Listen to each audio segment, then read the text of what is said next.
Olá, tudo bem? Seja bem-vindo à última análise da Gazeta do Povo. Um escândalo pode comprometer a indicação de Jorge Messias para o Supremo Tribunal Federal.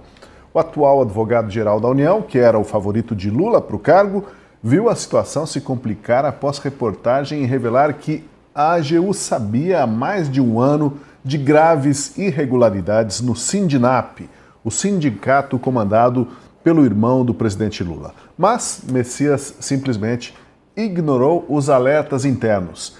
Enquanto aposentados eram lesados e milhões foram desviados, bilhões na verdade, o Messias de Lula fazia vista grossa, deixou o problema crescer e só agiu quando o caso explodiu na imprensa. Agora, além de perder força na corrida pelo STF, ele passa a enfrentar uma suspeita ainda mais pesada. Por que deixou tudo correr solto?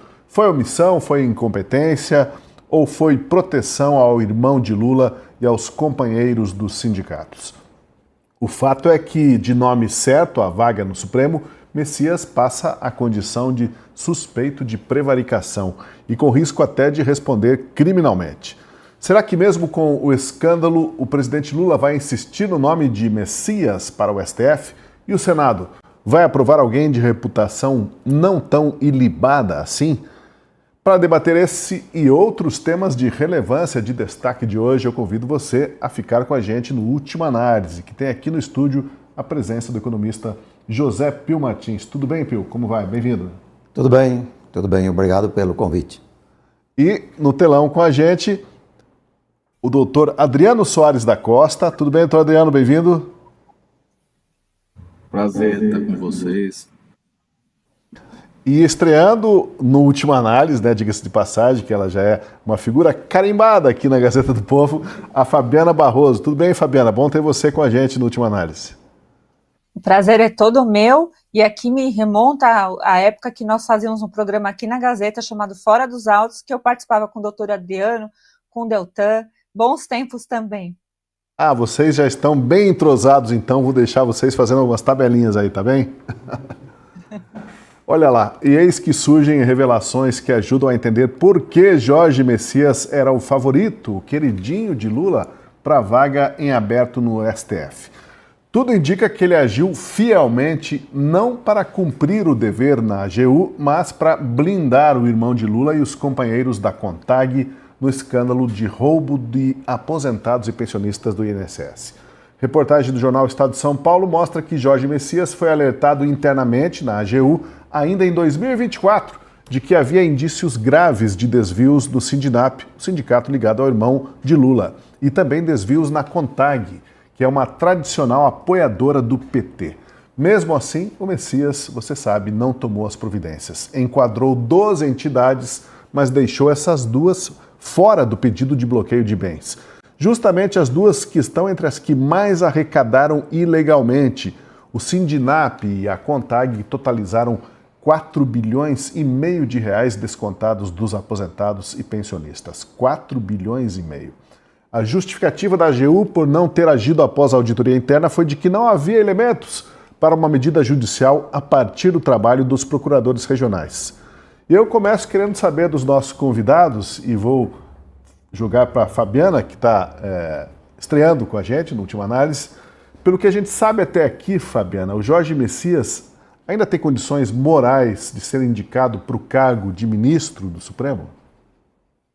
Bom, eu vejo isso de uma forma até muito simples de todo mundo entender.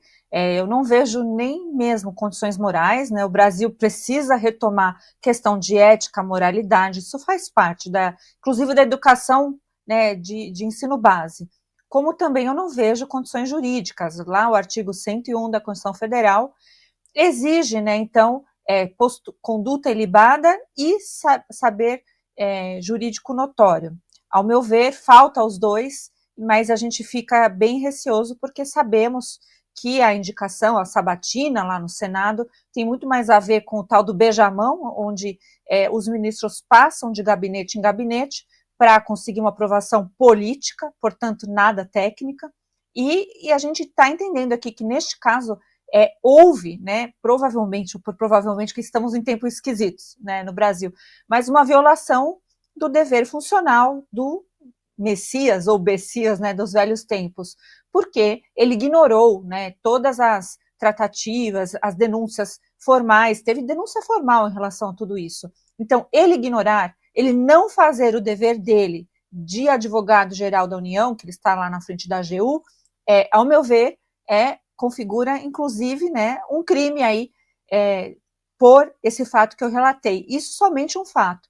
Mas, infelizmente, a gente sabe também que o campo vai muito mais para o político, e politicamente a gente percebe que a Polícia Federal, que seria ela, né, de competência dela, investigar, apurar, inclusive fazer aí, abordar as questões formalizando, né, se houve ou não tentativa de formalizar as denúncias por parte do Jorge Messias, mas a gente entende que não, né? Então fica complicado, porque a gente tem uma coisa a técnica, a gente tem uma coisa lá, um artigo da Constituição Federal que é taxativo, né? Você cumpre esses requisitos, né, que é de notório saber jurídico e, né, de também ter uma ilibada reputação. É objetivo, cumpre ou não cumpre, a gente já sabe que ficará de caráter muito mais político, então, portanto, né, toda a objetividade que nós temos na Constituição Federal é ignorada, e é ignorada se também os supremáveis, né, os outros supremáveis forem consultados. Então, a gente tem uma briga política grande e, infelizmente, o Brasil, o Estado de Direito brasileiro perde e perde mais uma vez. Pois é, doutor Adriano, eu quero crer que a situação do Messias não é tão ruim quanto parece, pelas circunstâncias que a Fabiana acabou de descrever, né? Nós temos no país um denunciante que acaba tendo que se refugiar no exterior, porque o denunciado está julgando, está fazendo uma acusação contra ele, né? Rebatendo a denúncia e perseguindo aquele que denunciou em vez de ser investigado. Isso faz imaginar até que, de repente, daqui a pouco estão abrindo algum processo contra os procuradores que lá atrás levantaram na AGU a questão dos fortes indícios de irregularidades e pediram providências que não foram tomadas pelo Messias, não foram tomadas pela Advocacia Geral da União. Bom, Tosi, primeiro é um prazer estar com a Fabiana, com o Bispo, com você. Essa questão da posição do AGU frente a essas denúncias do INSS demonstra, primeiro, como falhou gravemente no governo Lula a questão do controle interno, que é feito pela Controladoria e também pela AGU. O advogado-geral da União, que é um dos indicados, ou pelo menos assim, um daqueles que mais teriam o nome forte para ser indicado pelo presidente Lula ao Supremo, ele claramente tinha responsabilidade de posse de informação sobre fraudes, e fraudes de uma grande magnitude, de tomar providências no âmbito da sua competência. Então, se há uma omissão e num assunto de tamanha gravidade, sobretudo em relação a associações ou sindicatos que estão no núcleo das suspeitas, ou até mais do que isso, no núcleo da roubalheira que houve no INSS, a situação do ministro Messias, ela é, do ponto de vista de suspeita, relativamente ou bastante grave. Mas a grande questão, Fabiana colocou bem, é que as indicações do Supremo Tribunal Federal no passado, elas tinham uma maior exigência do ponto de vista da sociedade mesmo, no que se dizia aqueles requisitos da Constituição. Essa questão da reputação ilibada, nos tempos passados, era uma exigência bastante robusta em que algum candidato à vaga do Supremo que pesasse sobre ele questionamentos, escrutínios públicos, inviabilizaria a indicação. Hoje não é mais assim, porque o Supremo Tribunal Federal ele ganhou um outro contorno e as indicações passaram a ser cada vez menos técnicas e cada vez mais políticas. E esse critério político termina por excluir a análise, tanto pelo presidente quanto, infelizmente, pelo Congresso Nacional, da observância rigorosa dos requisitos. Então, não me parece que a denúncia, ou questionamentos, ou suspeitas de omissão, ou eventualmente de prevaricação, viesse a ter um peso grande em o presidente Lula indicar, porque o critério que o presidente tem utilizado claramente é da profunda relação pessoal ou política com o indicado. Foi assim com o ministro Zanin, foi assim com o ministro Dino e, eventualmente, parece ser assim com o ministro Jorge Messias. Então, com isso, caberia a quem fazer o controle dos requisitos, que é um controle, antes de tudo, político, seria o Senado da República, de fazer a avaliação. E essa avaliação, ela entra também em critérios que não são apenas objetivos, entra em critérios também de subjetividade. O que é moral ilibada? Se há uma condenação criminal, já haveria uma violação. Mas no caso de uma suspeita ou de eventual questionamentos ou de eventual responsabilidade ainda em fase inquisitorial de investigação, poder-se imaginar que isso não seria motivo para o impedimento. Eu quero lembrar que no passado o ministro Dias Toffoli tinha contra ele uma ação de improbidade já julgada procedente em primeira instância, se não me engano, era no estado do Norte, a respeito da contratação direta sem licitação do seu escritório jurídico para uma determinada prefeitura ou prefeituras, eu não me recordo. E, ao final das contas, isso não inibiu nem impediu nem a indicação, feita também pelo presidente Lula, nem tampouco a sua confirmação pelo Congresso Nacional. Aliás, é preciso dizer que uma das modificações feitas na legislação posteriormente a respeito das exigências de contratação de escritório jurídico com dispensa de licitação passou, inclusive, por uma interpretação jurisprudencial iniciada pelo já então ministro Dias Toffoli, portanto, entendendo que não haveria ilicitude nesse tipo de contratação com inexigibilidade ou com dispensa de licitação, enfim. Então, por essa razão, Tosi, nós podemos ter, como a Fabiana colocou, uma discussão sobre o crivo político, sobre o crivo moral, mas sobre o crivo estritamente jurídico, o Senado não fará. O Senado vai fazer uma observação de oportunidade de conveniência política. E normalmente o que tem acontecido na história é que o indicado pelo presidente da República normalmente prevalece e normalmente é autorizado pelo Senado da República. Aliás, é preciso dizer que, quanto a isso, os próprios ministros do Supremo têm tido uma atuação muito ativa em fazer com que esses indicados terminem também por ser aprovados. Nunca nós tivemos um Supremo tão atrevo junto ao Poder Legislativo. É isso. Pois é, a questão agora é se o Lula vai insistir com o Jorge Messias em função desse desgaste ou vai atender ao apelo do lobby dos senadores que preferem ver o Rodrigo Pacheco, né? Eu quero ouvir o professor Pio sobre esse tema também, mas antes deixa eu só mostrar aqui como que essas revelações caíram lá na CPMI do INSS. O deputado federal Luiz Lima acusa o Messias de simplesmente ignorar as denúncias de fraudes na Previdência.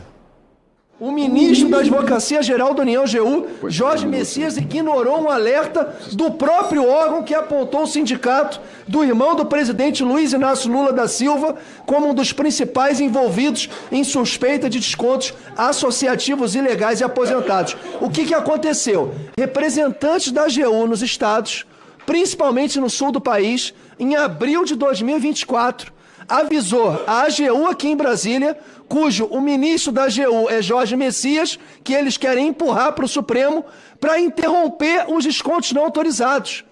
demorou 1 ano para a operação sem desconto, aí eles agem e põem como representante da AGU para investigar o braço direito do Virgílio, aquele procurador do INSS que reservou um apartamento de 28 milhões para eles investigar. Já o deputado Evair de Mello exige a convocação do Jorge Messias para que ele explique por que não agiu diante das denúncias de fraude nos descontos dos pensionistas e aposentados. A AGU tinha conhecimento e informação desde 23, oficialmente pelo nosso gabinete.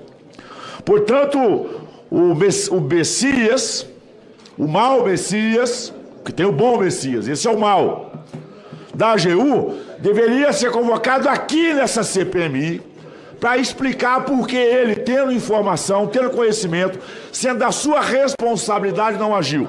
E quando agiu, foi para colocar a cortina de fumaça. Professor Pio, é normal demorar um pouco para que os órgãos públicos se mexam, né, e averiguem as irregularidades, mas mais de 1 ano depois de passar por uma correição e nada ser feito é um pouco demais, né?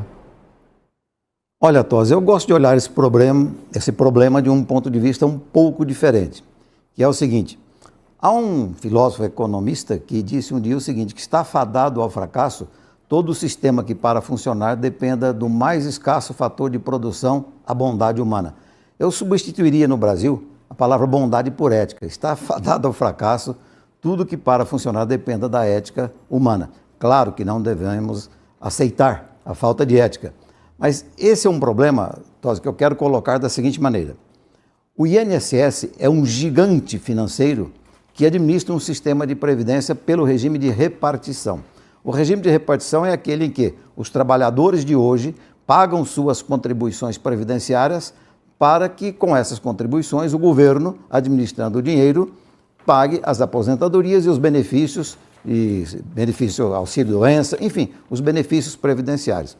Esse sistema de repartição só funciona se for estatal, até hoje. É possível até ter um sistema de repartição não estatal, mas enfim, são todos estatais. O regime de capitalização que o Chile implantou para substituir o regime de repartição é mais justo e a poupança de cada trabalhador é administrada por uma conta individualizada. Então é um regime de capitalização. Pois bem, dito isso, eu quero dizer o seguinte, uma grande culpa pela corrupção no Brasil é o tamanho do setor público, é o tamanho do Estado. O Roberto Campos tinha uma frase muito boa, que ele dizia o seguinte, Roberto Campos, o velho, né? Ele dizia assim, em sendo impossível mudar a natureza do pecador, cumpre reduzir as oportunidades de pecado. E a única forma de você reduzir as oportunidades de pecado é reduzir o tamanho do setor estatal, é diminuir o tamanho do governo. Vou dar um dado aqui que é muito interessante. Quando o presidente Collor assumiu o governo, fizeram um levantamento lá e o Brasil tinha 546 empresas estatais. O burocrata que dirige uma empresa estatal é um capitalista sem risco, sem o ônus da concorrência, sem o ônus da competição. Imagina você a corrupção que existe num país que tenha 546 empresas estatais. Claro que houve uma onda de privatização no próprio governo Collor, esse número diminuiu muito. Mas com tantas empresas estatais, o tamanho do Estado na economia é tão brutal que mesmo que se melhore um pouco a ética, ainda haverá uma corrupção grande demais. O INSS, se você olhar, ele é um banco. Ele arrecada, só que é um banco muito curioso, né? Ele vai arrecadando dos trabalhadores, dos patrões dos trabalhadores, dos profissionais liberais, vai arrecadando e vai pagando à medida que as pessoas vão se aposentando ou exigindo alguns benefícios. Então, resumo dessa história. O tamanho do Estado no Brasil é o grande responsável pela corrupção. Esse é um ponto. O outro ponto é o seguinte, a questão ética, só há melhoria de questão ética por 2 vias. Uma via é o funcionamento eficaz do sistema judicial que pune quem cometer fraudes, quem cometer crimes. Esse é um primeiro ponto, porque é evidente que o ser humano, quando se vê diante da possibilidade de ser punido, ele se contém, ele faz uma avaliação de riscos.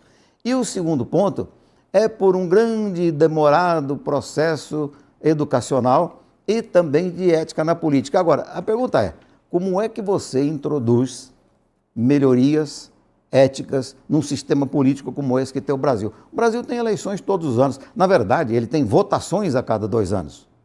Mas como a eleição começa um ano antes do dia da votação, o Brasil vive em eleição.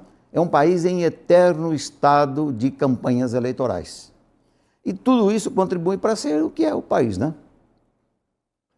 Pois olha, Fabiana, os procuradores regionais que fizeram o trabalho de correição no sul do país, onde descobriram os fortes indícios de fraudes, eles recomendaram ação imediata. Isso foi lá em 2024.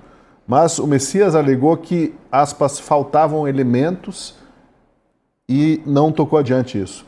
Agora, como que pode faltar elementos quando os próprios técnicos apontaram os indícios de irregularidades, recomendaram o cancelamento dos convênios, mas, curiosamente, faltaram elementos para esses 2 sindicatos, né, para a CONTAG e para o Sindinap. Para outros que foram arrolados, investigados, tiveram bloqueios de bens, não faltaram elementos. Para esses 2, por algum motivo, faltou elemento.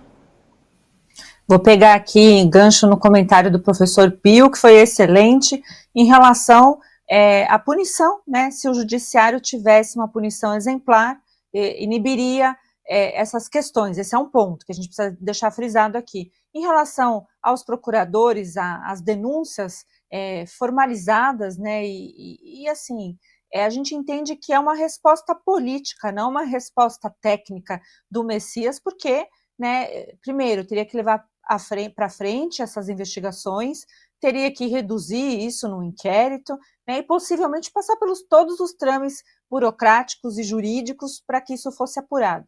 E aí isso fica realmente em flagrante ausência, né, de ética, que eu acho que a gente precisa chamar essa atenção para a questão da ética no Brasil, que está faltando e faz muito tempo, que você tem essa seletividade em relação a uns, né, e deixando os outros livres. E essa CPMI do INSS tem nos mostrado exatamente isso, né? Tem um jovem lá de 28 anos que falsificava, né, documentos. A gente entende que isso é gravíssimo, né? O tanto de gente lesada pelo sistema ali que foi aberto, né, e com essas exceções para os amigos, deixou isso tudo mais aberto. Então, no primeiro passo foi abrir diretamente da tela lá do INSS para desconto em folha de pagamento tanto dos aposentados quanto dos pensionistas. Isso é um ponto.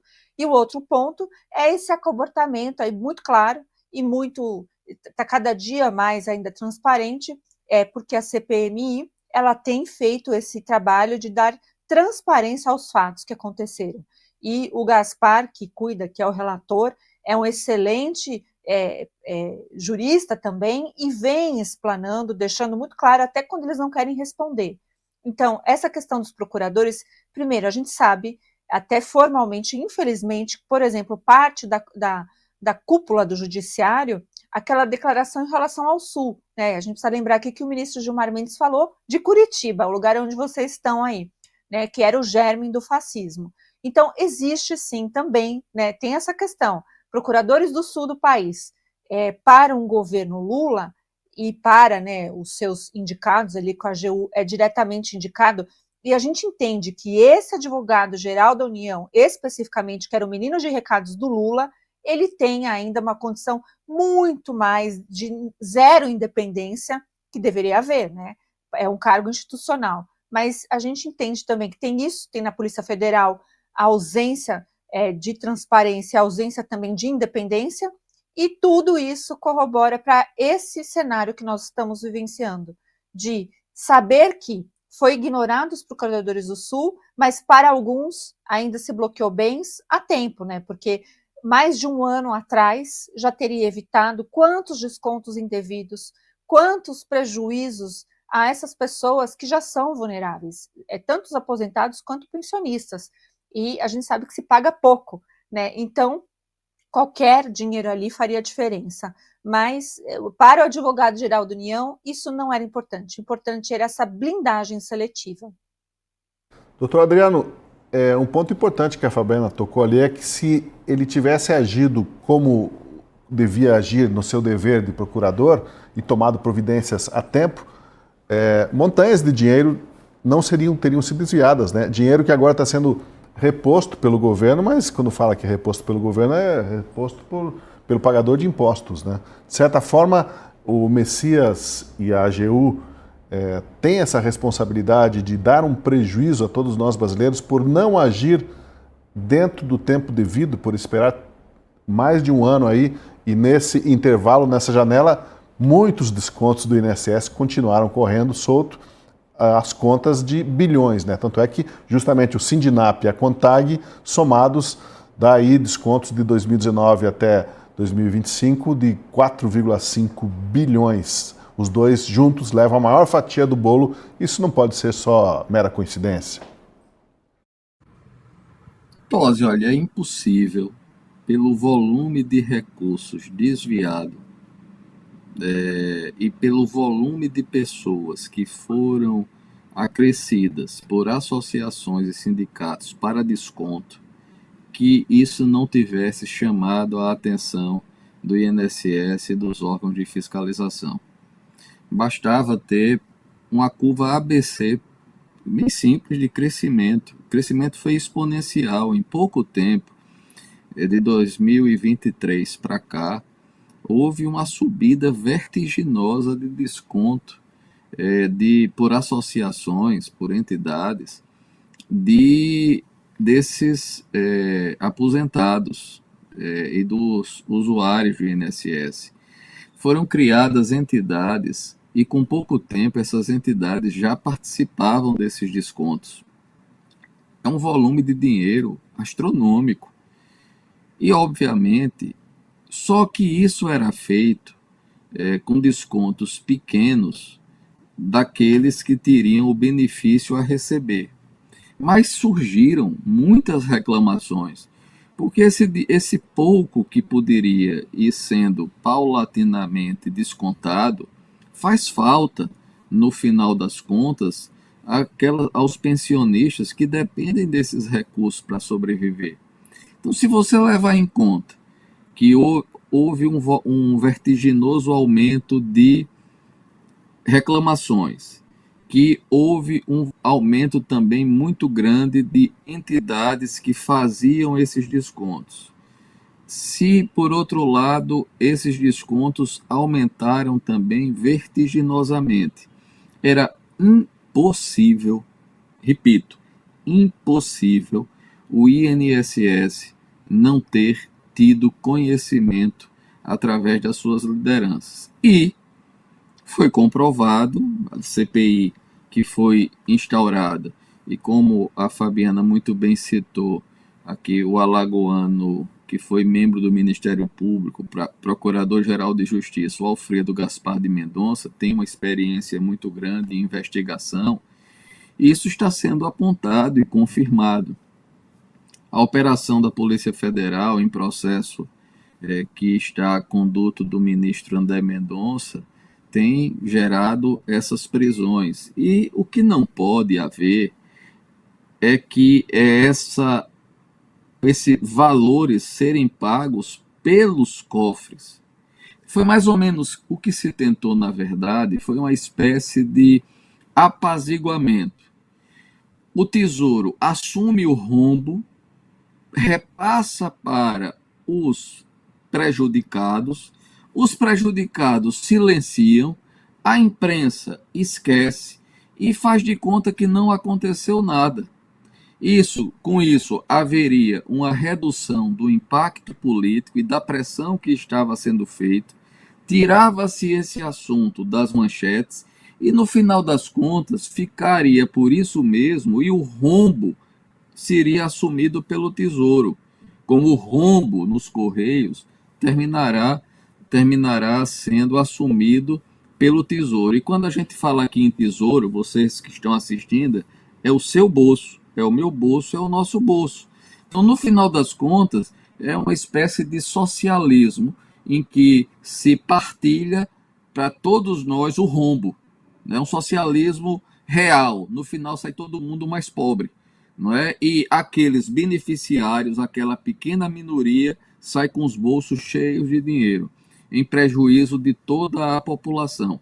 No final das contas, então, Tosi, pela magnitude do desvio, do aumento de associações e sindicatos sem qualificação para estarem fazendo esses descontos ou prestando serviços que o justificassem, que é evidente que houve, sim, omissão no mínimo, ou prevaricação em última análise. E por essa razão, é lamentável, para dizer o mínimo, que a AGU, tendo a informação oficial, tenha feito de conta que não havia nada, e logo em relação à CONTAG e à associação do irmão do Lula. Tem algo de errado aí, né? Pois é, enquanto isso, o presidente Lula, em discurso no interior do Tocantins, onde foi inaugurar uma ponte, atacou o chanceler alemão Friedrich Merz, que havia reclamado publicamente da COP de Belém, e o chanceler disse que todos da comitiva alemã tinham ficado felizes em sair daquele lugar. E aí Lula hoje rebateu, veja o que ele disse. O primeiro-ministro da Alemanha, esses dias, se queixou. Eu fui no Pará, mas eu voltei logo porque eu gosto mesmo é de Berlim. Ele, na verdade, devia ter ido num boteco no Pará. Ele, na verdade, deveria ter dançado no Pará.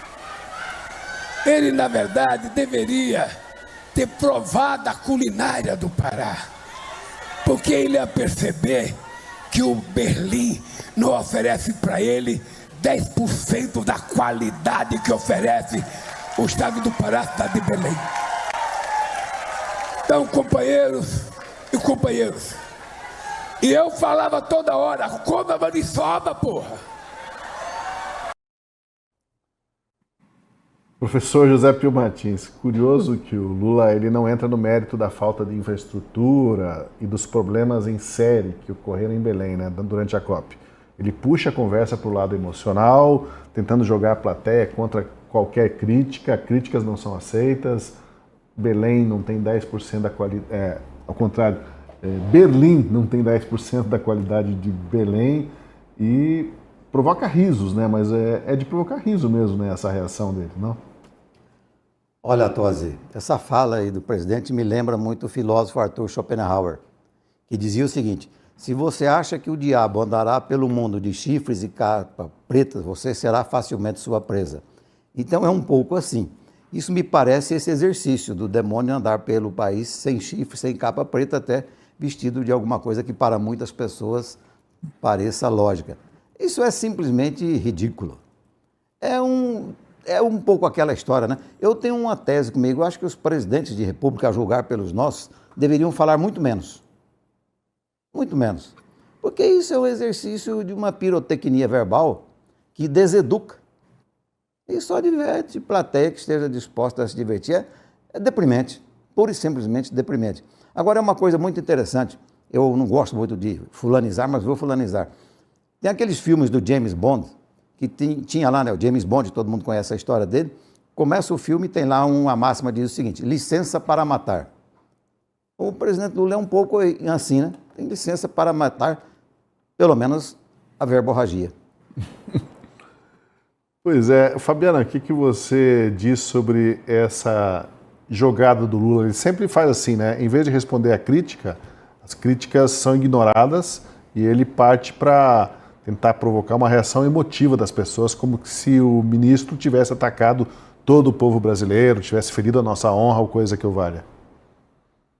Pois é, eu vejo característica do chavismo, né? Está muito parecido, se a gente observar os últimos pronunciamentos do Maduro, a gente vai achar semelhança, assim, palpável, né, no discurso do Lula, que além de ser emotivo, além de apelativo, além de ignorar fatos, são fatos concretos, o que o chanceler apontou para nós, né? São fatos concretos que a COP30 teve vários problemas sequenciais mesmo. Problema de inundação, vocês imaginem uma pessoa que não mora no Brasil, que vem de um país frio, que não está acostumado com calor, acha que vai haver, no mínimo, né, um sistema ali de ar-condicionado para o calor excessivo de Belém, um calor excessivo. Tem a questão da chuva, de inundações, teve uma quantidade absurda de pessoas que foram hospitalizadas ali, né, que foram inclusive atendidas pela enfermaria da COP30, pelas condições, aquelas questões relacionadas que não havia hotéis para hospedar, então você já passa um dia bem complicado. Tudo que qualquer pessoa que está trabalhando quer chegar num hotel, né, com o mínimo de conforto, e neste caso o maior conforto aí que você teria em Belém é ar-condicionado, mas a gente sabe que não houve isso, né, teve aqueles desvios de navios cruzeiros para poder contemplar o próprio luxo do Lula, né, ele é muito hipócrita nesse sentido, e teve uma série de coisas, e o que me preocupa nessa fala dele aí, que a gente tem que fazer muita força para ouvir, eu nem consigo rir, eu acho deprimente mesmo, como disse o professor Pio, é deprimente.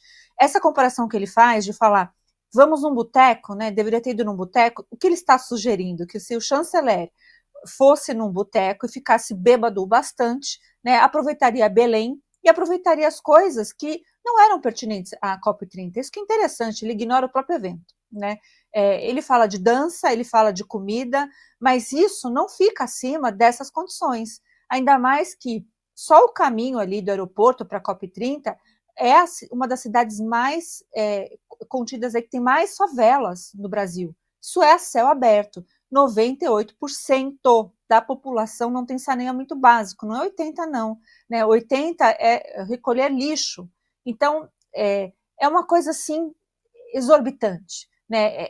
Agride nós, brasileiros, que infelizmente estamos acostumados com a miséria e a ausência da provisão do Estado, que está aí para isso, mas a família Barbalho, que é lá do Pará, né, de Belém do Pará, que já está quase 30 anos ou mais no poder, eu fico impressionada que como que a população continua votando nesta família, porque está ali a condição de miséria, a ausência de infraestrutura, a ausência de preocupação com as pessoas, a questão de segurança ficou assim, né, para quem mora lá em Belém do Pará, deve ser constrangedor, porque eles estão sofrendo, como o Brasil inteiro, essa profusão de narcoterroristas, e mais ali foi deslocado, né, porque o Lula decretou ali a GLO, ali atendeu a GLO.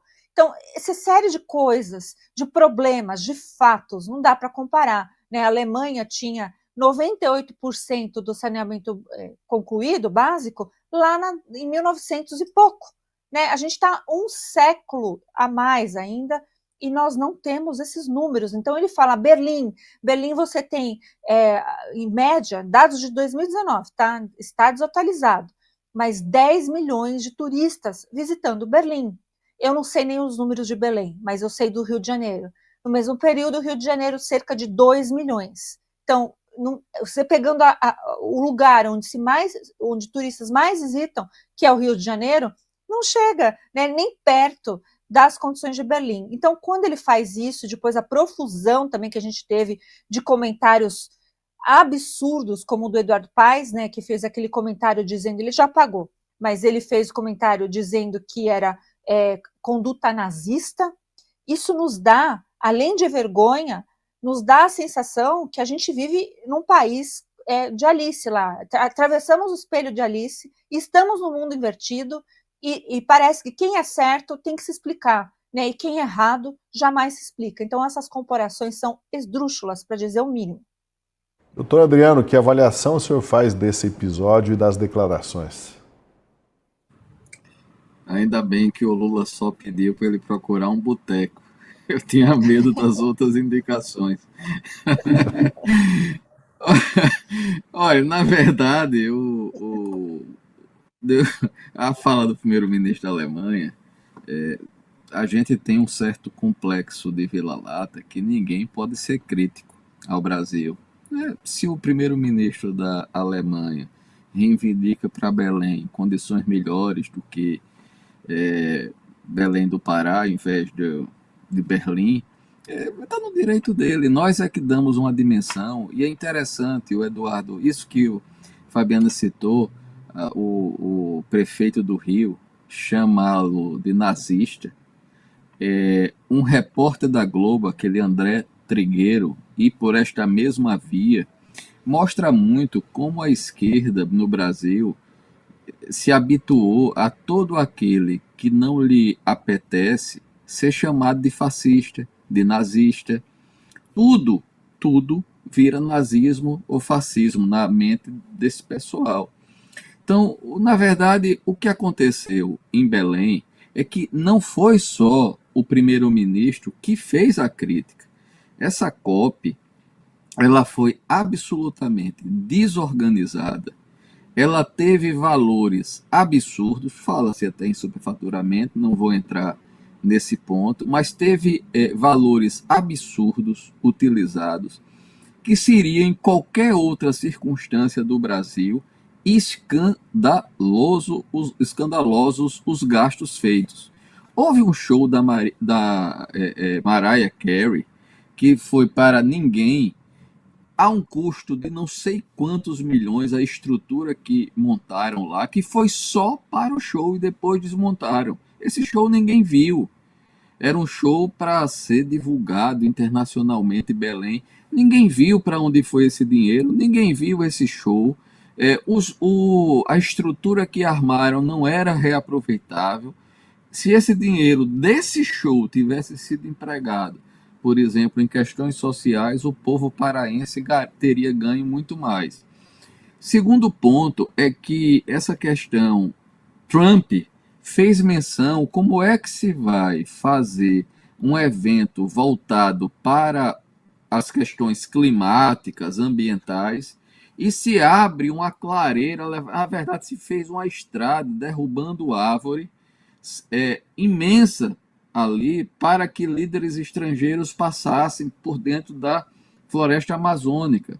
Mais interessante ainda é que a falta de plantações de árvores, colocaram árvores ornamentais. A árvore que mais chamava atenção era de outro material, não era natural. Então, essa COP foi, na verdade, assim, uma ode à hipocrisia, ao mau uso do dinheiro público.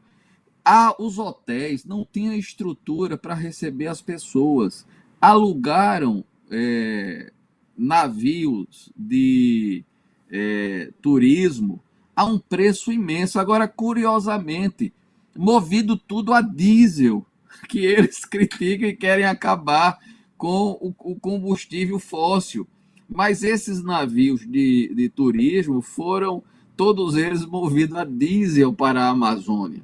Então, como eu disse, é a soma de hipocrisia.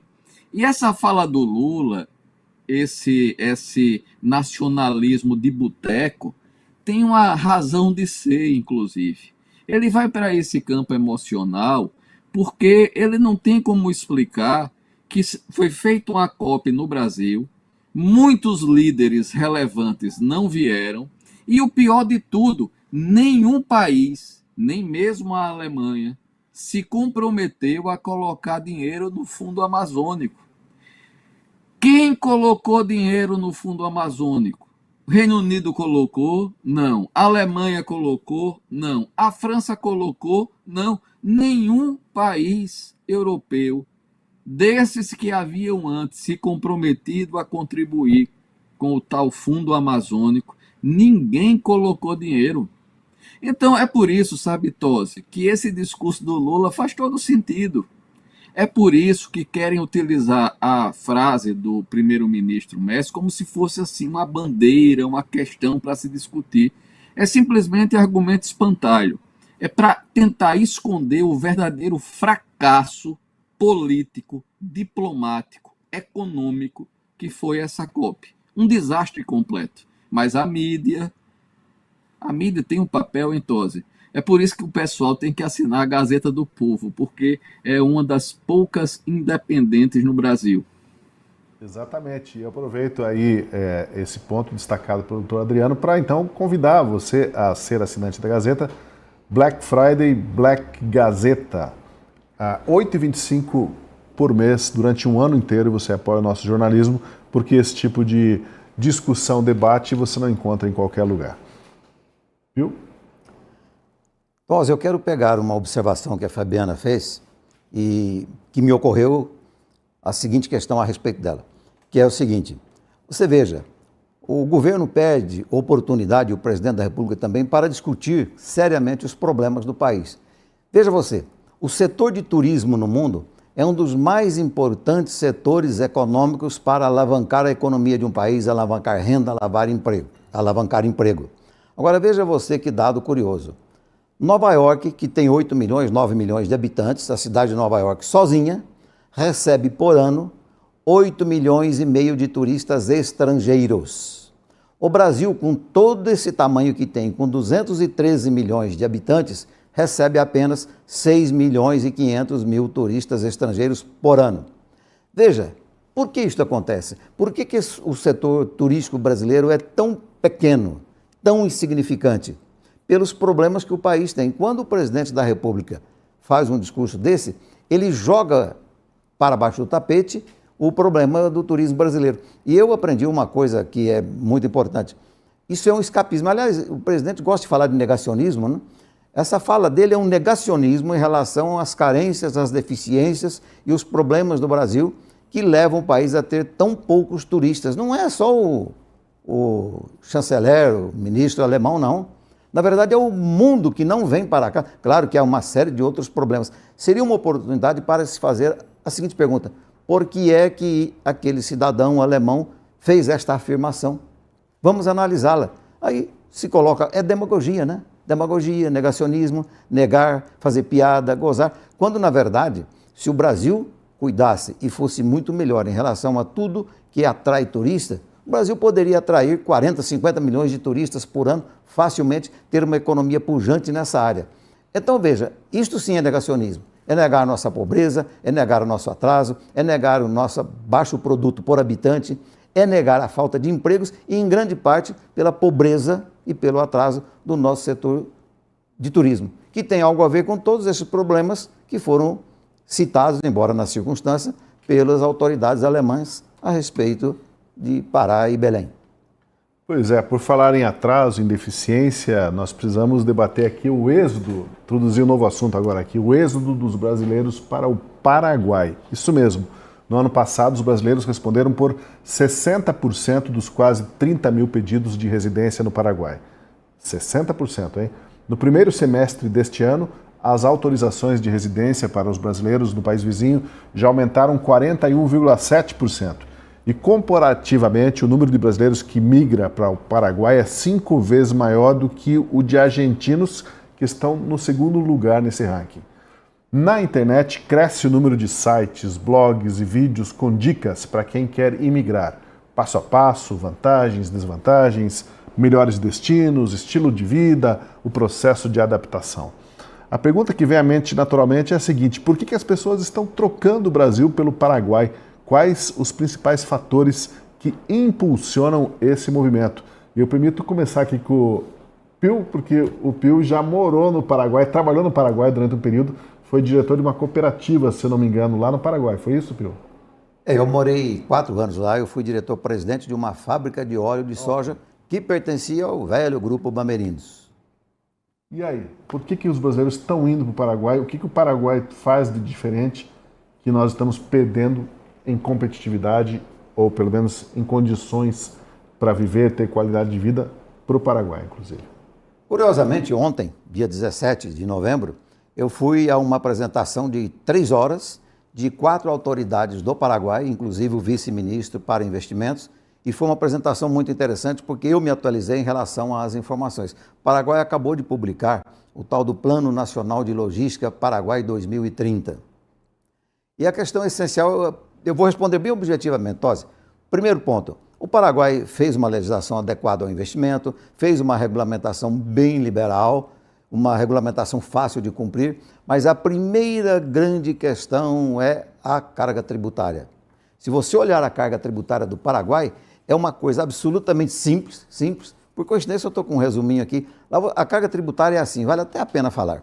Lá você tem uma empresa que trabalha, tem um imposto de renda de 10% sobre o lucro. Uma pessoa física que tenha rendas tem um imposto de renda de 10%. E o imposto, o tal do imposto sobre o valor agregado, que é uma espécie de imposto sobre consumo, é de 10%. A empresa que está no Paraguai, se ela distribuir o lucro para os seus acionistas, E se forem acionistas paraguaios, é só de 8%. Se forem acionistas estrangeiros, é de 15%. No caso da Previdência, lá é uma alíquota única de 9% para os trabalhadores e 16,5% para o patrão. Quando você compara a carga tributária do Paraguai com a carga tributária brasileira, eu diria para você o seguinte: a carga tributária geral lá é 1/3 da carga tributária brasileira.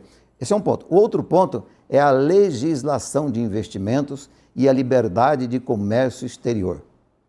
E o outro ponto, a economia lá, embora o Paraguai tenha a moeda Guarani, que é a moeda nacional, você pode ter contabilidade, contratos, pagamentos, pode contratar pessoas, fazer operações internas em dólar.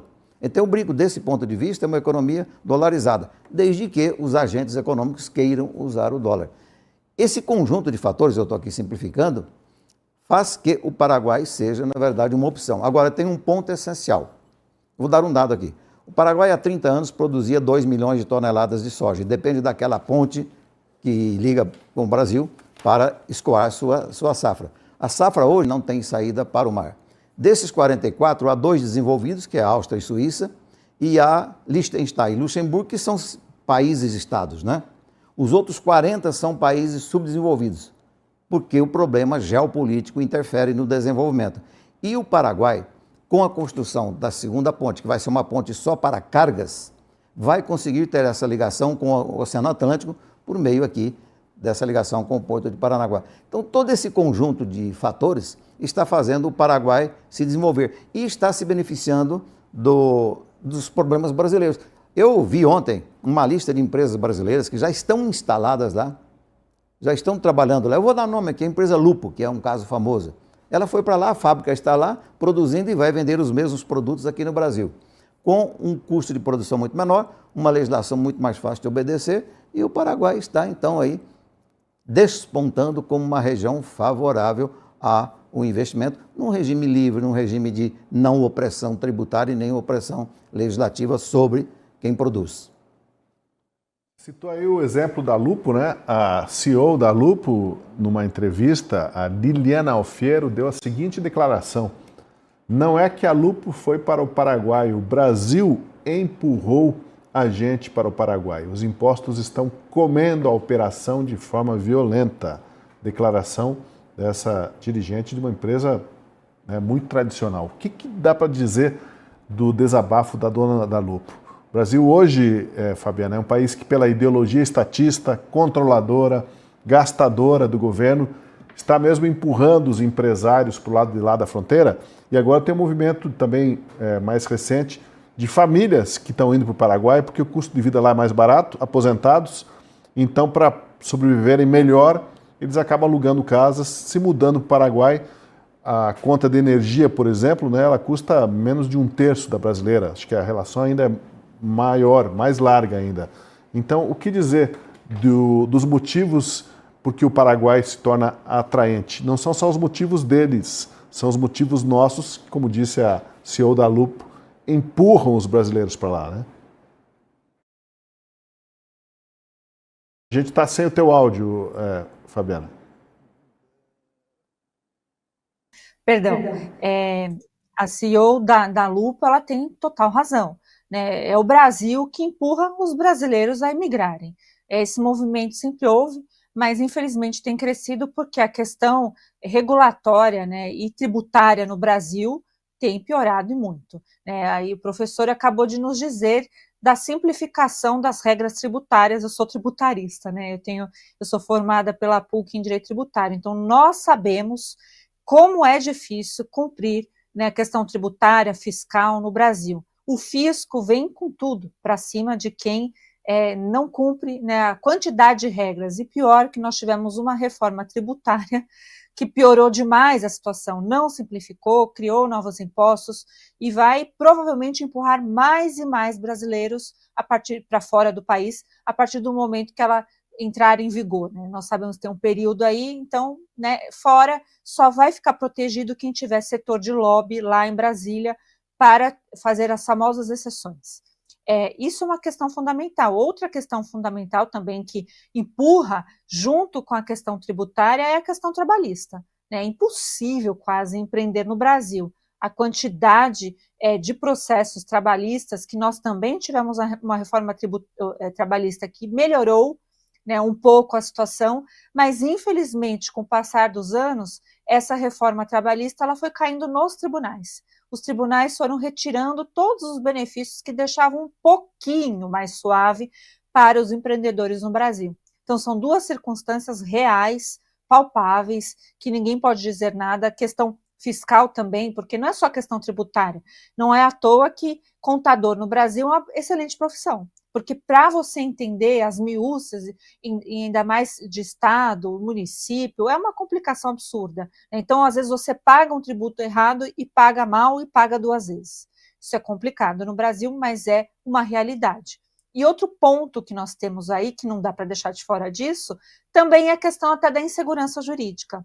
Isso afasta também muito do empresariado que não sabe como que vai ser julgado, pode ser também, é uma vertente, pode ser perseguido. Nós temos aí exemplos vivos, né? Luciano Hang, que o diga, né? Foi perseguido juridicamente por ter colocado um emoji, por ter assumido uma postura política, né? Então, tudo isso, esse conjunto fiscal, tributário, trabalhista e a questão das liberdades individuais, que faz toda a diferença para a qualidade de vida, para mim, são esses fatores fundamentais que estão empurrando brasileiros a imigrarem para o Paraguai e para outros países, né? Portugal tem reclamado, porque realmente o brasileiro está desesperado para ter o normal.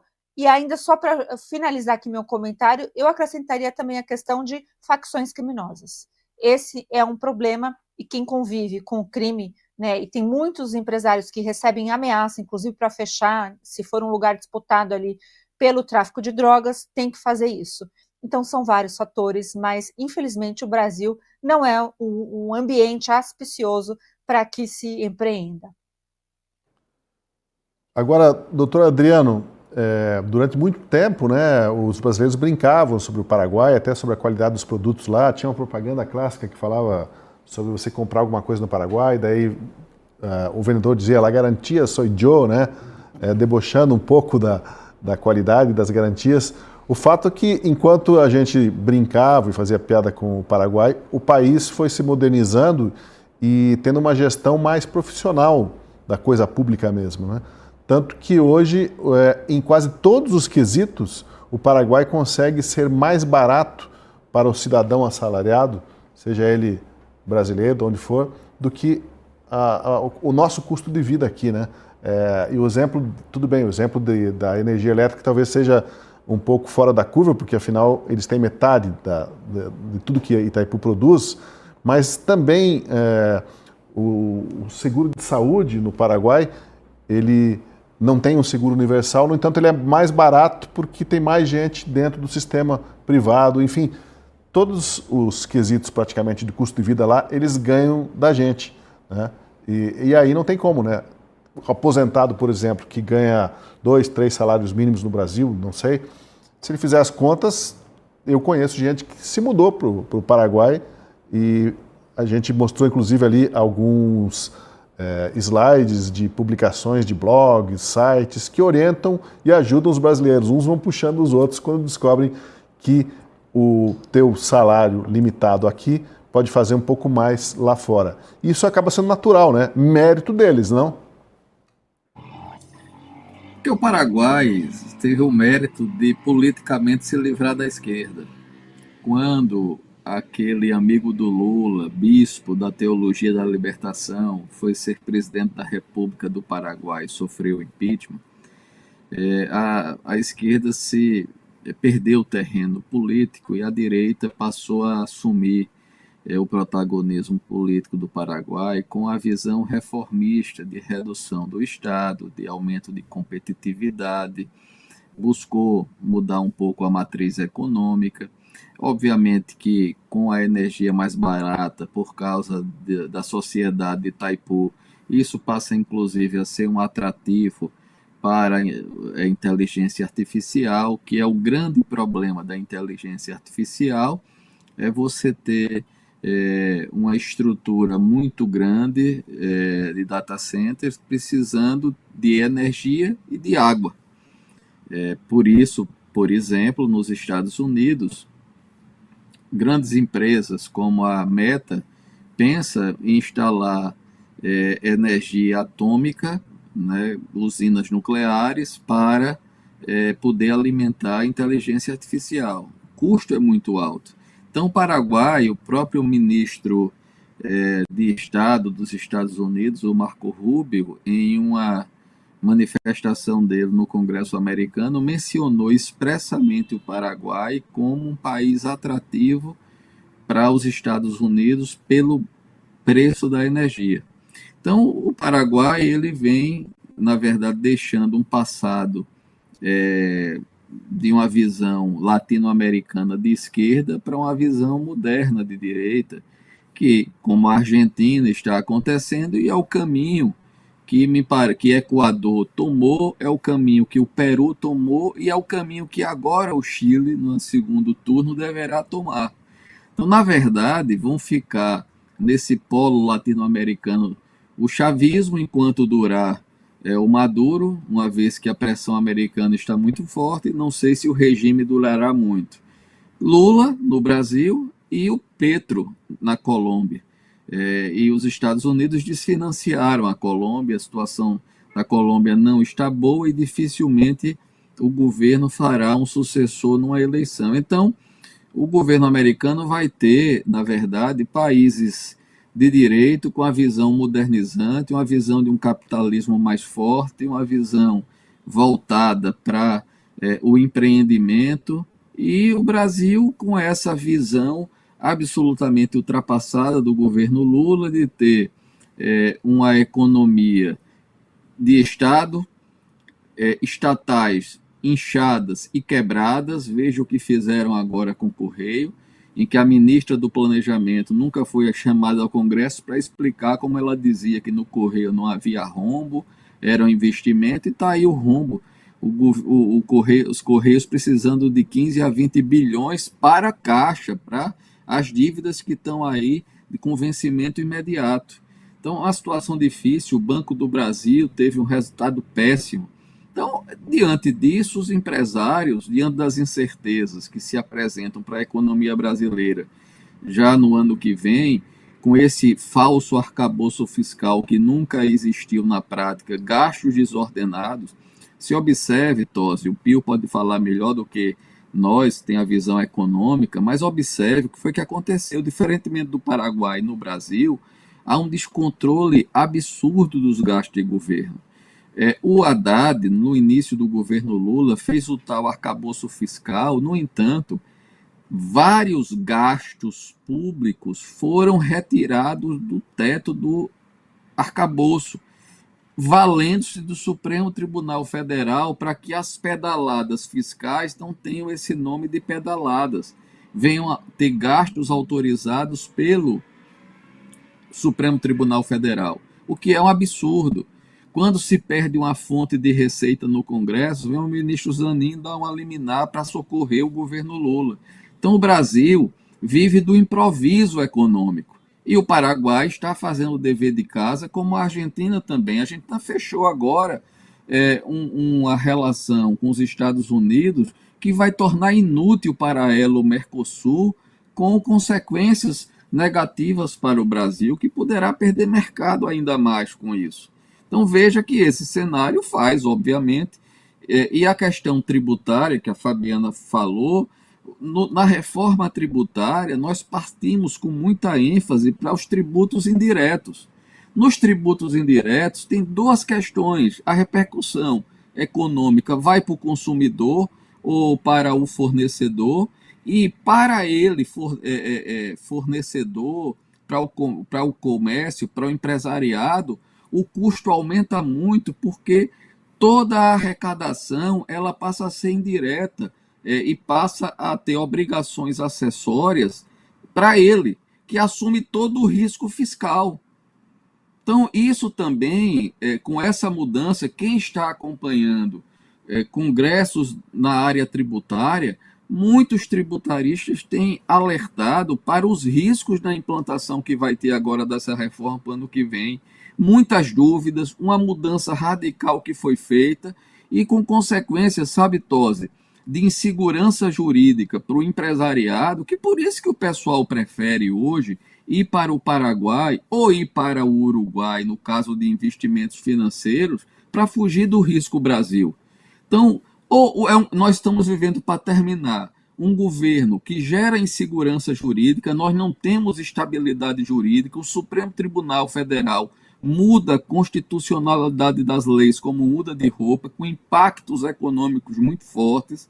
Nós temos um governo no improviso do ponto de vista econômico, temos um Banco Central que faz uma intervenção do Banco Master hoje para não contaminar o sistema financeiro, adverte, não baixa a taxa de juros, a Selic continua alto, porque o país vive do improviso. Então, Tosi, diante de uma situação dessa, o Pio sabe melhor do que nós, o que acontece? O empresário vai para onde tem segurança jurídica e segurança econômica e fiscal. Pois é, por falar em segurança, tem também a segurança talvez ambiental, né? Então, são tantas regras ambientais que querem impor a produção no Brasil que ela também cria um ambiente de insegurança. E por que eu digo isso? Porque agora a gente vai falar de tilápia. Quem que não fica com água na boca ao imaginar o filezinho de tilápia com azeite e limão? Pois bem, a tilápia foi incluída na lista nacional de espécies exóticas e invasoras pela Comissão Nacional de Biodiversidade do Ministério do Meio Ambiente. Para explicar melhor essa história, eu quero que vocês acompanhem esse vídeo curto produzido pelo ex-ministro da Agricultura, Antônio Cabreira, que introduz o assunto, e em seguida a gente vai conversar com o próprio Cabreira, que vai participar também do Última Análise. Eu estou aqui num laboratório de incubação de produção de tilápias. O que você está vendo aqui é ovos de tilápias. Aqui você tem mais ou menos 80 mil ovos. Depois que eles eclodem, eles passam para cá. Aqui você está vendo as larvas de tilápias. Mais tarde elas vão se transformar em alevinos.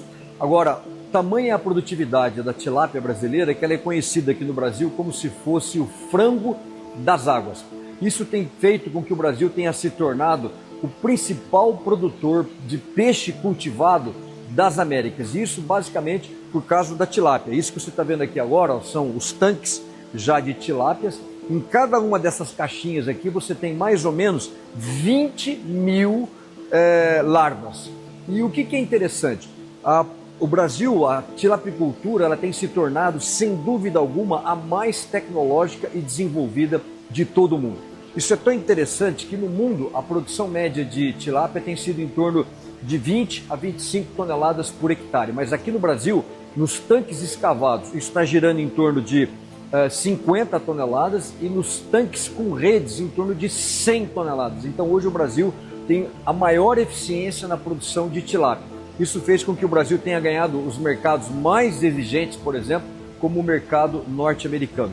Mas eu estou dizendo tudo isso porque, apesar desse crescimento incrível, o setor de peixes no Brasil ele é extremamente regulamentado. Tanto é que, se eu pegar esse setor de produção de peixes, ele é mais regulamentado, por exemplo, do que o setor de armas.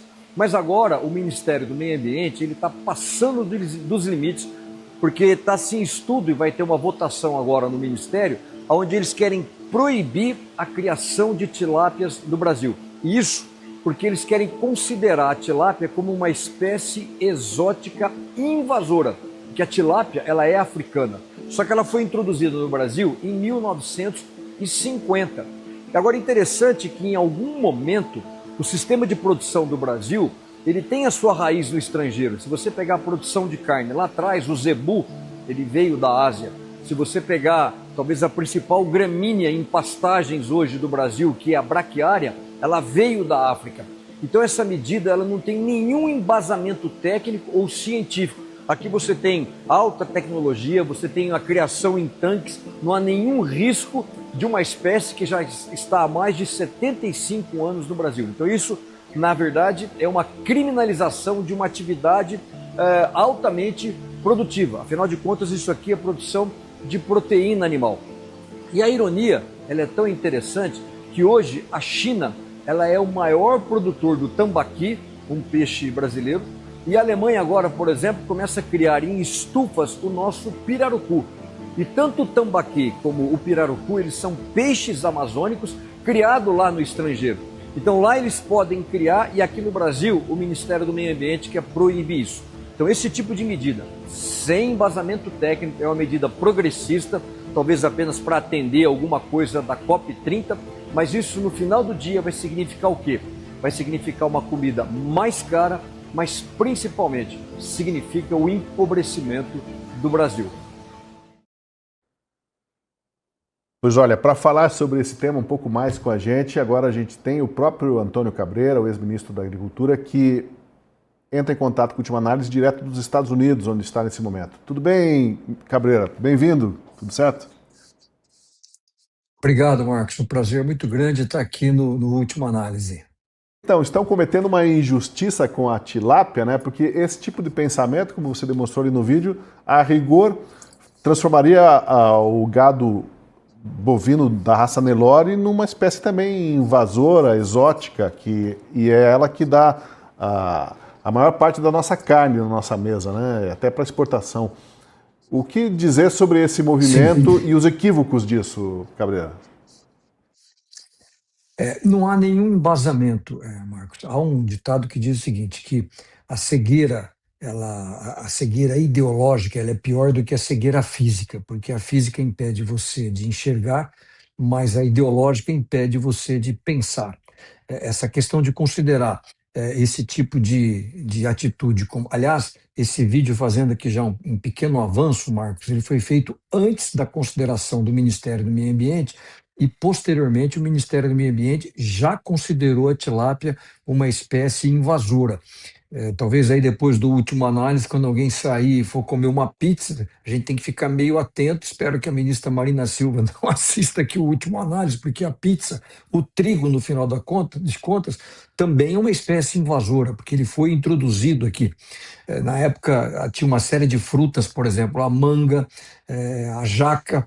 O brasileiro tem uma expressão engraçada, irônica, a gente tem que levar um pouco na ironia essas barbaridades cometidas pelo governo federal, quando você diz o cara meteu o pé na jaca, vai ter que parar com isso também, porque a jaca é também, a jaqueira está sendo uma das frutas que está sendo consideradas aí invasora. Depois dessa movimentação, Marcos, o Ministério do Meio Ambiente, ele procurou se justificar que o ato de você considerar uma espécie invasora não vai proibir a sua produção e comercialização. Ora, quem domina a linguagem, domina o debate. O Brasil hoje, e aí os que me antecederam deixaram muito bem claro, é um dos países mais regulamentados, mais burocráticos no mundo. E aí você para e pensa, imagine agora qual vai ser o processo de licenciamento ambiental para você produzir uma espécie que, segundo o Ministério do Meio Ambiente, é invasora. É praticamente impossível você conseguir comercializar isso ou ter uma produção de uma escala comercial de uma espécie invasora. E é tão interessante que o javali, esse sim, uma espécie invasora que tem dado grandes problemas ao agro, a gente não pode caçar, não pode abater esse animal. Então, não há critério, não há embasamento técnico. E assim, só realçando, Marcos, não foi só a tilápia. Aí também se incluiu outros peixes, incluiu o tambaqui, incluiu o pirarucu, incluiu o camarão branco, uma série de outros. E, aliás, uma coisa engraçada, o vídeo deixa muito claro isso. Infelizmente, a piscicultura brasileira está seguindo a sina da produção de borracha. Tiraram a nossa seringueira daqui, levaram para a Ásia, hoje eles são os maiores produtores de borracha. E o tambaqui hoje, a China, com um pouco mais de 20 anos, tirou o peixe aqui da Amazônia, levou para a Ásia, e hoje a China é o maior produtor e o maior exportador de tambaqui do mundo. Agora, o que me impressiona, Marcos, eu estou aqui nos Estados Unidos, e ontem eu levei um susto. Eu estava aqui num supermercado e foi tão interessante que eu estava numa seção de uma gôndola onde era de produtos frescos. E ele estava olhando algumas coisas. Quando eu vi, fui surpreendido, eu encontrei a tilápia brasileira numa prateleira fresca aqui. Então, imagine o poder de competição, a eficiência da tilápia brasileira. Primeiro, por ineficiência da nossa diplomacia, a tilápia ainda continua pagando uma tarifa de 50% para ela entrar aqui no mercado norte-americano. Hoje, o Brasil é o país que paga a mais alta taxa e nós não estamos vendo nenhuma movimentação. Realmente, a Suíça, por exemplo, sexta-feira, pegou o telefone, ligou, fizeram reuniões, trouxeram presentes aqui para o presidente Trump, e agora na sexta-feira a Suíça paga de 39%, está caindo para 15% as suas tarifas. Nós ainda continuamos com 50%. Agora, o que me impressiona, Marcos, é que mesmo com uma tarifa de 50%, ontem eu encontrei a tilápia brasileira e eu estou aqui em Illinois, Marcos. Eu estou no coração, no centro dos Estados Unidos, não estou numa cidade costeira. Então essa tilápia, Marcos, ela deve ter sido capturada no dia anterior, recolhida dos tanques, deve ter viajado no avião à noite e deve ter chegado no dia seguinte nos mercados americanos. Então é uma operação de guerra, é uma eficiência incrível do setor produtivo, que essa medida do Ministério do Meio Ambiente pode colocar isso tudo por água abaixo. De fato, né, a gente sabe, até tempos atrás saiu essa notícia de que aqui no Paraná sai um voo por semana, um voo cargueiro por semana, carregado de tilápia das nossas cooperativas e vai direto para os Estados Unidos, tilápia fresca, e provavelmente foi uma tilápia dessas aí, das cooperativas paranaenses, que você deve ter encontrado no supermercado com outra marca, eu imagino. Agora, Cabreira, o governo diz que se trata apenas de enquadramento para ação preventiva, que evite que a espécie escape do cultivo controlado e vire uma ameaça para outras espécies nativas. Já o setor produtivo está com o pé atrás, né? Porque você disse ali, isso abre uma classificação, uma tipificação que depois pode levar a uma série de restrições de órgãos ambientais do Estado, do município, uma série de condições exigidas que vão pesando sobre o camarada que produz e tornando cada vez mais difícil ele atuar nessa atividade de produção de peixes. Sim, veja, a classificação, quando você classifica a tilápia como uma espécie invasora, você mudou toda a sistemática de produção e inclusive no licenciamento ambiental. Agora, para e pensa, um país onde nós temos um ativismo judicial excessivo, se você me perguntar hoje em termos de agronegócio, não apenas de piscicultura, se procurarem me identificar hoje qual que é o principal problema do agronegócio hoje, não é a lagarta na soja, não é a febre aftosa nos rebanhos bovinos, é o judicial. É o problema desse excessivo participação, principalmente do Ministério Público. O Ministério Público, eu não consigo identificar, Marcos, me desculpe, mas eu não consigo identificar nenhuma medida dele que seja a favor do agronegócio. É tudo contra, eles são contra a tributação, eles querem uma tributação maior nos produtos que são exportados, eles são contra a ferrogrão. Tudo que você pensar de bom para o agro, eles estão do outro lado. E aí me preocupa quando você coloca a tilápia como uma espécie invasora, isso vai ser judicializado. O próprio Ministério Público vai atuar nos municípios, o rigor desses licenciamentos ambientais. Então é um erro crasso. E uma coisa interessante, que nessa insegurança toda, Marcos, que está acontecendo, você pode ver que começaram a chegar primeiro o embarque de tilápias do Vietnã. Quer dizer, a tilápia ela é africana, tanto é que a gente chama ela de tilápia do Nilo. Agora, Vietnã nem passa pela cabeça do Ministério do Meio Ambiente ou dos técnicos vietnamitas considerar a tilápia uma espécie invasora. Então você já tem aí uma concorrência desleal. O nosso principal competidor no mercado internacional trata ela como uma espécie normal, uma espécie doméstica. E outra coisa que é interessante, Marcos, a concorrência do Vietnã, o Vietnã não consegue colocar aqui uma tilápia fresca. Tanto é que aqui na embalagem da tilápia que eu comprei ontem, ela vem muito clara, não é congelada. A tilápia que está entrando do Vietnã aqui é uma tilápia congelada.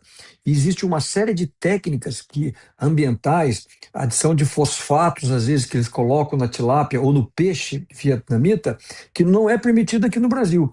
Então, além disso, você tem uma série de práticas comerciais que são feitas lá, que não há nenhum rigor ambiental como nós temos no Brasil, que acaba trazendo uma competição desleal para o Brasil.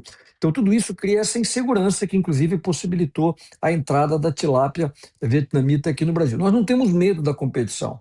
O agro brasileiro, nós não queremos nenhum tipo de favor. Agora, o que a gente não quer é o Estado contra. E assim, eu me lembro do Roberto Campos, Marcos, ele sempre dizia assim que a gente não precisa procurar nos filósofos ou nas estrelas as razões do nosso atraso. As razões do nosso atraso são exatamente esse tipo de medida. Fica claro a falta nossa da busca da prosperidade. Essa é uma medida que empobrece o Brasil, que dificulta a geração de empregos. Praticamente quase 70% das exportações de peixes do Brasil vem da tilápia.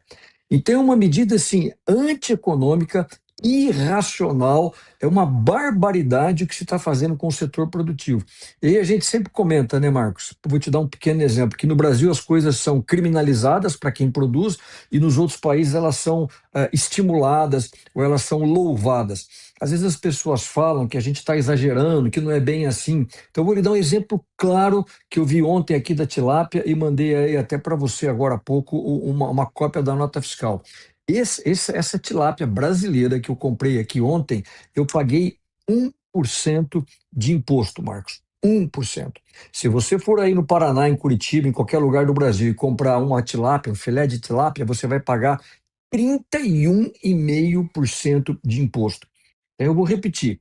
Você, brasileiro, você está pagando 31 vezes mais impostos do que se paga aqui nos Estados Unidos.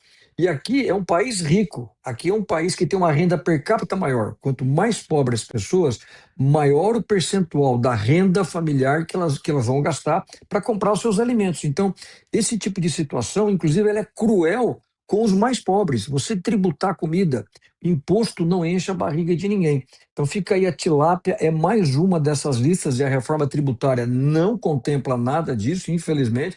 É um dos produtos que ainda continua sendo com essa tributação absurda em relação aos países mais desenvolvidos. Bom, Cabreira, eu quero agradecer a tua participação especial aqui no Última Análise de hoje. Obrigado, viu? A gente vai discutir ainda, repercutir a sua fala aqui com os colegas, mas eu agradeço desde já a sua atenção aí, desde os Estados Unidos, comentando e trazendo essa informação aí da expressiva diferença de impostos também, além do mais, né? Agora deixa eu ouvir o professor Pio. Parece que tem gente no governo que fica pensando, né? Qual será o novo empecilho que nós vamos criar para o setor produtivo, para o agronegócio brasileiro? O que nós vamos inventar aí que vai dar trabalho para essa turma? Antes de responder diretamente essa questão, Tosi, eu quero acrescentar um ponto ao que o Cabreira falou. É muito curioso que a tributação brasileira sobre produtos brasileiros pode ser, na verdade, uma arma a favor do concorrente internacional. Porque daqui a pouco, qualquer produtor de tilápia que possa exportar para o Brasil, já que a importação não estará proibida, colocará o produto estrangeiro aqui dentro mais barato do que o produto brasileiro por causa da carga tributária. E outra coisa, metade da arrecadação tributária no setor público brasileiro, Tosi, são tributos indiretos. O que é o tributo indireto? É aquela história. Você tem um tributo aí de 45% sobre automóveis. Não importa se o automóvel é comprado por um rico ou por um pobre. Isso vale para o feijão. Então, se você tem uma carga tributária de 31%, 32% sobre a tilápia, seja a tilápia comprada por um pobre ou por um rico, o tributo indireto está lá. O tributo indireto tem um problema. Ele não é proporcional ao tamanho da renda. Ele é igual para todo mundo. É 32% sobre 1 quilo de tilápia, seja comido por um mendigo ou por um ricaço. O tributo direto vai em cima da renda. Se o sujeito rico tem uma renda de 1 milhão e o pobre tem uma renda de 1 mil, a tributação é proporcional ao tamanho da renda. Esse é um ponto. O outro ponto que me ocorreu na fala dele aí é muito curioso, que o Brasil faz uma série de legislação para dificultar a produção nacional, invocando diversas razões, no caso aí, causas, né? Invocando a causa ambiental, mas de repente ele importa o mesmo produto sem sequer saber a origem ambiental, a origem, eu diria, sanitária. Esse é um outro problema. E em se tratando de alimentos, a importação de produtos alimentícios pelo Brasil não tem nenhuma fiscalização sanitária, mas a exportação de produto brasileiro, a produção interna aqui tem, tanto para exportação como para venda no mercado interno. Então, veja, é uma coisa muito curiosa. Você sabe qual é o grande problema? Uma coisa é você tomar uma medida de natureza tributária, cambial, creditícia, regulatória, com base em princípios científicos devidamente provados. Ciência é basicamente uma área em que você tem uma tese que passou por experimentos válidos e controlados, e essa tese tem valor científico, ela é a verdade dos fatos. Outra coisa é você tomar medidas sérias, graves dessa natureza, com base em opiniões. Opiniões. A pessoa, na verdade, dá uma opinião de que é assim, opina que é assim, Mas não é a ciência que está dando a base para ela ter essa opinião, é a ideologia. E aí, velho, se eu quiser classificar tudo com base na ideologia, eu classifico tudo que eu conheço e tudo que eu não conheço e sem o trabalho de fazer ciência. Então, é um problema, é difícil, porque quando você fala do Brasil, dá a impressão que você é um pessimista arraigado, enraizado nesse pessimismo desgraçado, mas não é assim, porque o Brasil dá motivos para nós fazermos isso. Olha, eu vou dizer uma coisa para você, daqui a pouco, se prosperar essa proibição, nós vamos ter tilápia importada do Paraguai. Bom, o Paraguai está aqui do lado, eu trabalhei lá, morei lá 4 anos, eu cansei de ver lá produção de peixes, até porque tem o Rio Paraná, né? Daqui a pouco você vai ter a tilápia proibida na margem de cá do Rio Paraná e permitida no lado de lá, que é o Paraguai, é a legislação dele, ele vai exportar para o Brasil. Então veja que coisa curiosa, você sabe qual é o problema? É o problema do país ser dirigido por políticos e autoridades que não têm conhecimento nem científico, nem cultural, nem mundial, para entender os assuntos efetivamente de que se tratam. Eles vão tratando dos assuntos. Aliás, esse é um negócio interessante. O Olavo de Carvalho tinha uma frase boa, né? Ele dizia, o Brasil é o único país em que a ignorância é fonte de autoridade. O sujeito não precisa ser, digamos, cientista nem entendido de nada para falar daquilo que não entende. Então, aí você acaba sendo um analista pessimista o tempo todo, né? Deixa eu trazer um pouco de otimismo, apesar, né, dessa constatação do Pio. O otimismo é o seguinte, né, que apesar de tantas dificuldades que criam, que inventam, o Brasil cria tilápias não faz tantos anos assim e já é o 4º maior produtor do mundo, né? 4º maior produtor do mundo de tilápia. Apesar de tudo, a gente vai aos trancos e barrancos, os produtores vão superando essas dificuldades, só que chega um ponto, né, Fabiana, que as dificuldades vão subindo ao limite, não?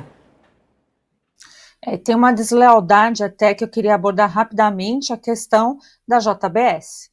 O Lula foi recentemente ao Vietnã, né, e fez lobby, então a JBS vai importar, dezembro, chega aqui 700 toneladas de tilápia, 32 containers.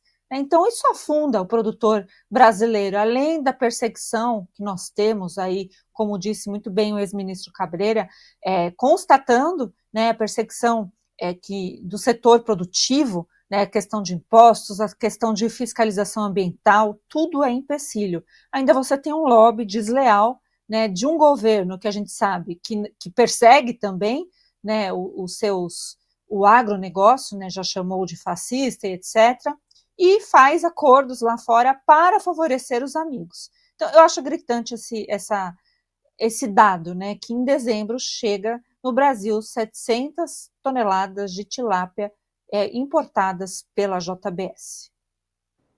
Doutor Adriano, o senhor é fã da filezinho de tilápia, não? Do filé do tilápia.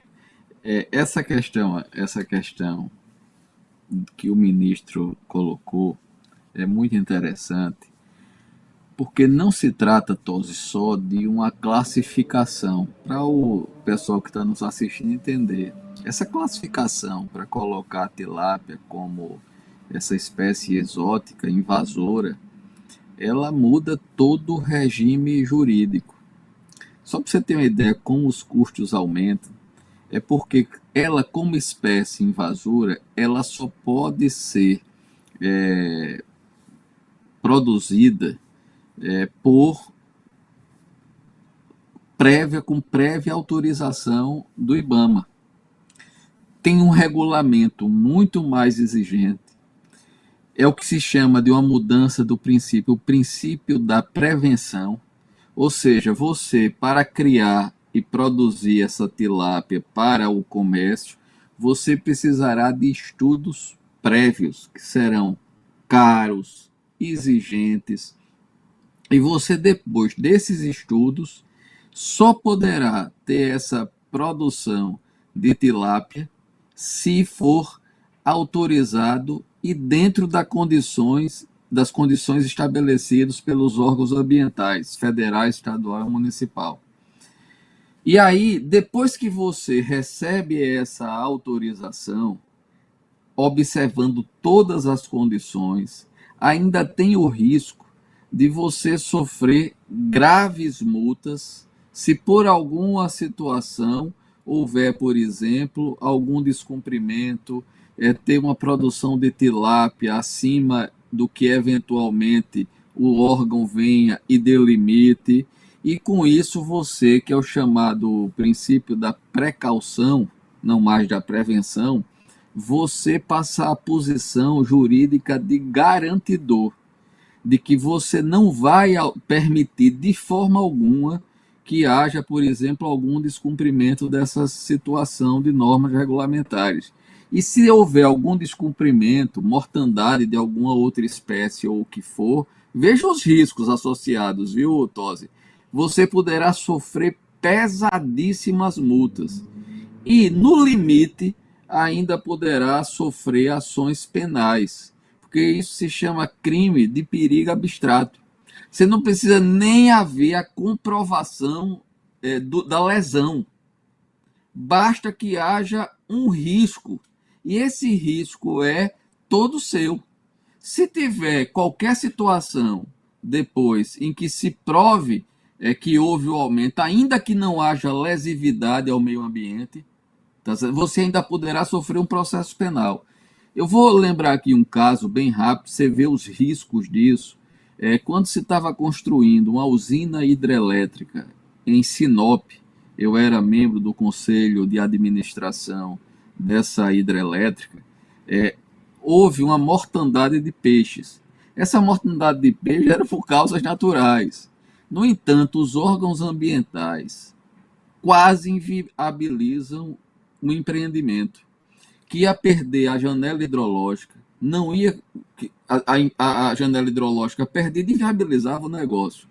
Depois aplicou multas violentas, que teve que haver negociação na área federal, na área estadual, você imagine. E o ministro Caveira citou o Ministério Público, o maior e mais rigoroso fiscal que eliminava todas as possibilidades de investimento foi o Ministério Público. Você tem uma ideia, Tô, só para encerrar, chegou-se ao absurdo o Ministério Público de dizer que só faria um acordo, que já estava amarrado com os órgãos ambientais, se as represas, que já estavam cheias de água, fosse reduzida toda a água para retirar a madeira de dentro. Veja que loucura. Então, quando você aumenta regulamento ambiental, coloca a tilápia dentro de regras tão drásticas ambientais, você vai inviabilizar a produção ou vai tornar economicamente muito custoso, além da carga tributária. Vai tornar muito custoso regularmente a criação e a comercialização de tilápia. Agora, essa informação da Fabiana, eu fui até olhar, que eu me assustei, de importação, e está aqui confirmado, Fabiana, de importação do Vietnã, da JBS, aí é que é mais assustador ainda, porque as coisas confluem. De um lado, você impede a atividade dos produtores, de outro lado, você importa e tem um player relevantíssimo trazendo tilápia para cá. Um player muito ligado ao governo federal, diga-se de passagem, e um player que o governo americano está investigando a questão do monopólio lá da venda de carne, com um oligopólio formado com preços elevadíssimos para o consumidor americano. Veja que coisa séria esse conjunto aí da obra. É impressionante, Tosi. Pois é, vamos torcer para que não haja avanço nessa legislação aí, pelo menos que ela não venha a pegar, porque no Brasil tem lei que pega e lei que não pega, né? Mas se esse enquadramento da tilápia... Mas eu acho que não é lei, não. Não é lei, não. É do Conabil, uma resolução, né? É o IBAMA. É uma resolução do Conabil. Não precisa tem do isso Congresso, ainda. não. É pior ainda, Tosi. Pois é. Então tem que sair correndo comprar tilápia enquanto tem, né, a preços razoavelmente excessivos. A tilápia já não é barata no Brasil, né, por causa, enfim, dos nossos custos de vida, o imposto e tudo mais. Mas para quem aprecia, então, é hora de fazer um estoque. Brincadeira. Deixa eu só registrar o seguinte, a Fabiana hoje estreou aqui no Última Análise e os teus fãs já acompanham, viu, Fabiana? O Denis Silva aqui fez um superchat aqui na Gazeta, dizendo que aceitamos em cheio em trazer você aqui, valorizou o programa. Lembrando que a Fabiana já participa dos programas da Gazeta, né, do Café com a Gazeta e hoje veio excepcionalmente como convidada, veio nos abrilhantar aqui, substituindo a Júlia Luci. Muito obrigado, Fabiana. Foi um prazer ter você conosco no Última Análise. Eu que agradeço imensamente. Eu vi o pessoal aqui perguntando cadê Júlia? Eu vim substituí-la, mas eu estou às ordens, um excelente programa para a noite, vale a pena acompanhar, as análises são profundas, isso está faltando aqui na TV brasileira, né, porque todo mundo assiste YouTube na TV, então está faltando. Fica meu parabéns aí, muito prazer em revê-lo, doutor Adriano, professor Pio, obrigada a todos pela receptividade e pela habitual gentileza, e até a próxima. Obrigado, Fabiana. Obrigado também, doutor Adriano. Foi um prazer tê-lo novamente com a gente no Última Análise. José Pio Martins. Obrigado, é um prazer estar com a Fabiana, doutor Adriano, com você aqui, Tosi. Disponha. E especialmente o nosso agradecimento para os espectadores que acompanharam o nosso programa. Você pode curtir e compartilhar esse conteúdo para que ele chegue a mais gente. Afinal, é um debate que não se encontra em qualquer lugar. E considere ser assinante também da Gazeta, aproveitando a promoção Black Gazeta, R$ 8,25 por mês durante um ano inteiro, e você apoia o nosso jornalismo independente e imparcial. Muito obrigado pela sua companhia e até o nosso próximo encontro.